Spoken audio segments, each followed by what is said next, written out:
Living between Wednesdays, just trying to get by to the next fix. Living between Wednesdays, prefer the comics over the Netflix. What's up, folks? I'm your host Konrad on Wednesday Night Reviews, and from superheroes to average Joes, here's what I read this week. So I checked out Echoes of the Triumphant #2, second issue in the series, produced by Reverb Comics. In this issue, our protagonist, Adrian, is really not a nice guy. I don't think I'd particularly like him, but he's driven.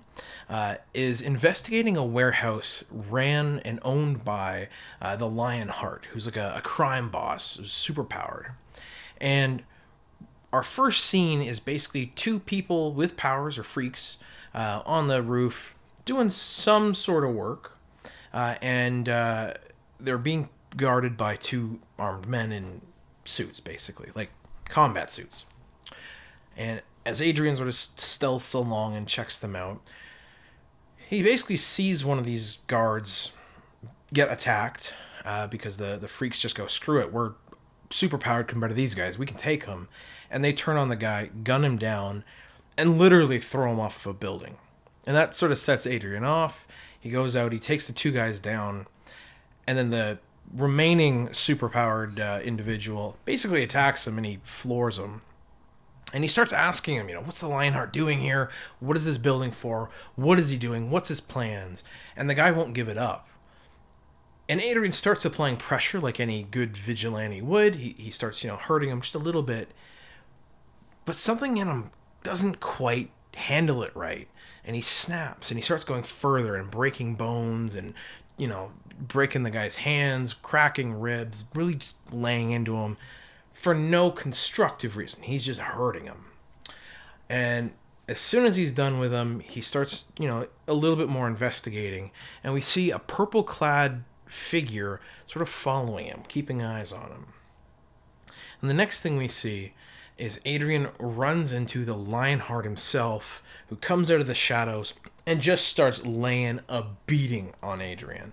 Thankfully, this ninja, this friend, saves his life and pulls him out of there before he can get killed. But it's just by the skin of his teeth.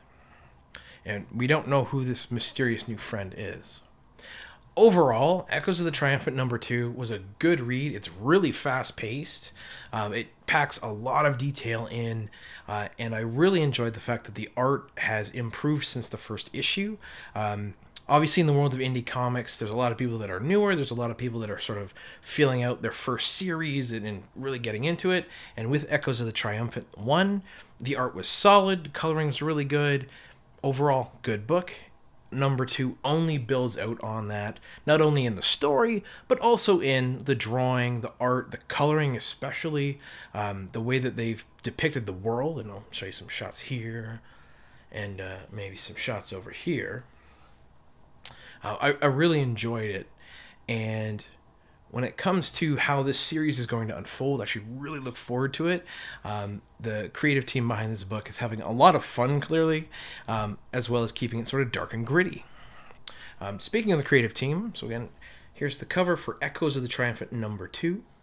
It's written by Pat Murphy, illustrated by Jarrod, Bezzina. The cover is done by Greg Woronchak, and then the lettering is done by Michael McAdams. And again, published by Reverb Comics. Absolutely, guys, check this series out. It's really cool. And if you're into indie comics, you're going to love it. And don't forget, folks, thanks for tuning in. Hit that subscribe button for more. Hit that like button if you liked my review. Let me know what you thought down below. And if you've got comics you want me to review, let me know.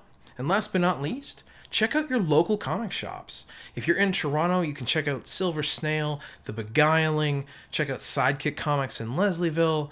If you're further north, you can check out Planet X in Richmond Hill. If you're down in Niagara, my home away from home, check out Sketchbook Comics. You can check out Bigby in the Falls. All of these amazing places will have all sorts of crazy cool books that you can go find and enjoy. Anyway, I hope you all have a great rest of your day, and thanks for tuning in. Golden age to present, digest to oversize. Never miss new comic day. Yeah, no surprise. So where's my no prize? Check the letter columns. Can't find issue 2? collector problems, cliffhangers, mysteries, you need answers. When did Batman become Green Lantern? I get it, true believer, not lying, always up for an awesome summer crossover.